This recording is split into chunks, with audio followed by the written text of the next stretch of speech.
mulai berbisnis kuliner tuh sebetulnya dari startnya itu dari 2010. Cuman waktu itu kan terhitung saya masih bekerja gitu kan, kantoran. Otomatis saya nggak bisa yang ngerjain terus full gitu ya, 24 jam. Ya di sela-sela lah intinya. Jadi kalau satu minggu saya baru berproduksi gitu kan. Kalau ide awalnya sih waktu itu kan tahun 2010 tiba-tiba aja sih terpikir untuk berbisnis, karena kan saya pikir menjadi wartawan itu nggak akan bisa selamanya gitu. Makanya saya di tengah liputan tiba-tiba saya terpikir untuk bisnis gitu kan. Dari situ saya mulai memikirkan bisnis yang bisa saya jalanin. Saya membuat produk yang bisa saya stok. Waktu itu memulainya dengan produksi rendang sama dendeng. Itu saya bisa stok dan saya kemas, lalu saya simpan di freezer. Jadi begitu orang pesan baru deh bisa dijual. Belajar membuat rendang itu sih sebetulnya ya karena dengan seiringnya waktu aja ya. Karena waktu kecil itu kan kebetulan saya keluarga dari Minang gitu kan, namanya bagaimanapun kita mau tinggal dimanapun, di Jakarta lah istilahnya, kota metropolitan. Tapi orang tua saya kebetulan dalam hal ini sangat ortodoks lah, kalau namanya orang Padang tuh harus bisa masak gitu. Jadi saya kan keseringan ngeliatin orang tua kan masak gitu. Waktu saya mulai berpikir untuk berbisnis rendang sama dendeng itulah, saya tanya lagi ke orang tua saya. Saya udah tahu nih bumbu rendang gitu kan, tapi saya belum pede juga tuh. Makanya saya tanya sama ibu saya, ini mah bumbunya gimana, bener nggak?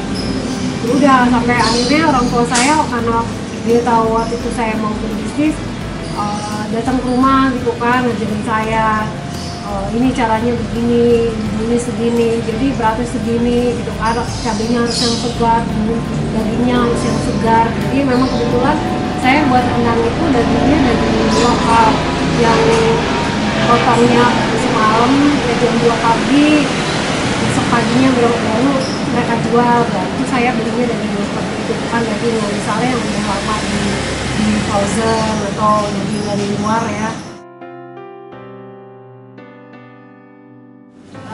Keistimewaan dari rendang Badendang ini karena proses pemasakannya kali ya, karena saya masih mempertahankan memasak dengan ala tradisional, dengan memasak dengan di atas tungku kayu, jadi dengan kayu bakar.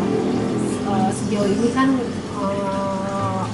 pola memasak dengan kayu itu kan sudah lama ya ditinggalkan oleh orang-orang modern. Tapi waktu saya pertama mulai bisnis usaha rendang ini, orang tua saya malah menyarankan saya, kamu kalau mau bikin rendang harus yang spesifik, yang beda sama orang lain gitu. Rendang tuh banyak di restoran yang istilahnya yang udah paling bagus sekalipun sedia rendang gitu kan, tapi belum tentu mereka masak pakai kayu gitu. Jadi saya ditantang tuh sama orang tua saya, coba bikin rendang dengan masak dengan kayu.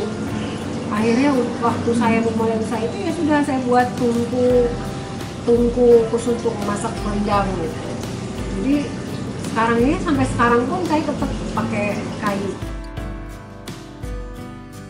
Kalau awalnya itu kan cuman dendeng sama rendang, tapi seiring berjalan waktu karena saya juga udah mulai fokus, sekarang itu sudah ada 8 varian, dari rendang, dari dendeng, dan dendengnya ada 2, dendeng cabai hijau, dendeng cabai merah, terus rendang paru, sambal ikan lili, sambal dendeng juga ada.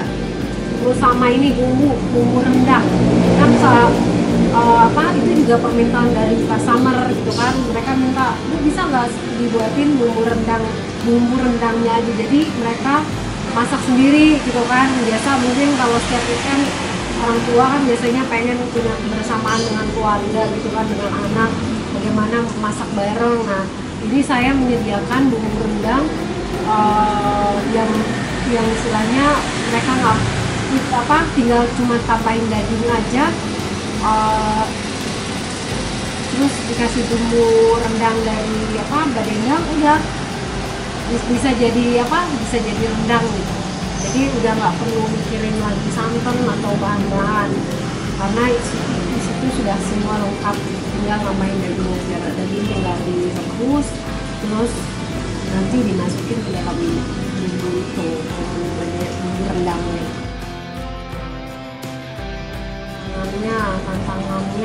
Tantangannya itu bagaimana produk kita bisa tahan lama, karena kan rendang memang sebetulnya dari bumbu rempahnya yang berlimpah itu, yang banyak itu sebetulnya itu udah dengan proses pemasakannya itu udah membuat dia tahan lama gitu kan. Tapi itu juga belum apa-apa kalau misalnya produk kita cuma tahannya di suhu ruang tuh cuma beberapa hari atau beberapa minggu, karena kalau kita mau masuk ke marketplace, penjualan ke bisnis marketplace, produk kita itu harus bisa bertahan di suhu ruang 6 bulan. Nah itu jadi tantangan buat saya gitu kan, bagaimana caranya supaya rendang ini bisa bertahan gitu kan. Saya belajar bisa dengan frozen atau dengan sterilisasi, atau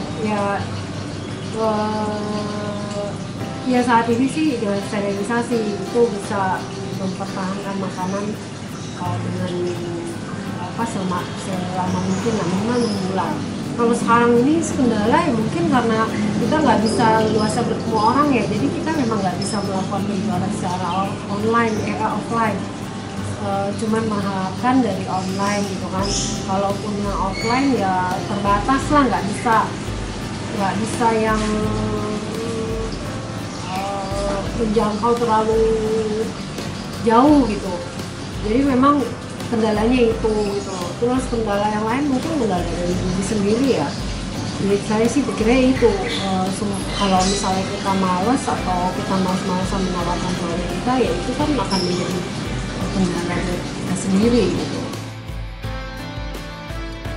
Mimpi saya, kalau mimpi sebagai seorang bisnis, saya sih pengennya produk saya ini bisa keluar ya, bisa diterima di luar negeri, bisa ekspor. Karena saat ini kan kalau yang dibawa teng-teng sama orang yang mau keluar negeri sih cuma udah sering lah gitu kan. Cuman kalau yang secara misalnya masuknya secara legal gitu kan, yang ada MOU memang diaspor itu yang belum. Saya sih itu, saya punya mimpi suatu saat dan saya itu bisa ekspor keluar, bisa dirasakan oleh para diaspora dari berbagai negara gitu kan. Mereka pengen kangen masakan Indonesia, khususnya rendang. Mereka bisa nikmatin produk saya gitu. Mudah-mudahan lah nanti beberapa tahun lagi. Dan saat ini saya juga terus belajar lah, terus berupaya gitu. Nah itu makanya saya juga aktif sebagai sebetulnya kan kebetulan saya di Depok, ya saya ini sering cari-cari aja, cari informasi dari dinas, kira-kira apa nih yang bisa kan untuk membawa produk keluar itu juga persyaratannya banyak gitu kan, legalitas yang harus kita penuhi itu banyak. Udah itu aja itu saja saya penuhi. Misalnya mungkin kayak dari legalitas izin edar dari dinas kesehatan, terus halal, setelah itu nanti mungkin MD, setelah itu HACCP-nya harus diurus, itulah. Jadi mungkin itu bertahap lah, insya Allah cita-citanya sih bisa ekspor keluar.